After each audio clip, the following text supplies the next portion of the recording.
Wala pong bagyo pero muling nakaranas ng malakas na pag-ulan ng ilang bahagi ng Bicol Region. May mga pagbaha at pagguho ng lupa.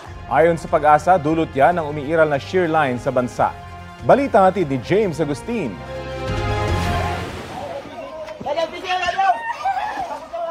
Gumamit na ng lubid ang mga taga-barangay Bulabog sa Sorsogon City para makalikas sa lampas baywang na baha. Kasunod yan ang naranasang pag-ulan doon. Perwisyo rin ang baha sa mga motorista.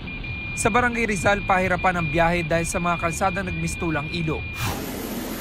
Sumaklolo naman ang mga rescuers sa ilang taga-Manito, Albay. Tumaas kasi ang antas ng tubig sa ilog doon. Kailangang ilikas sa mga residente. Kabi-kabilang baha at landslide rin ang naitala sa bayan.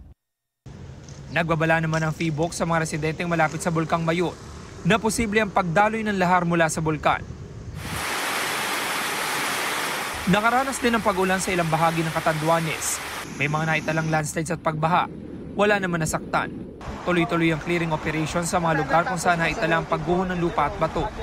Ayon sa Pag-asa, ang naranasang pag-ulan sa Bicol Region ay dahil sa umiiral na shear line sa bansa.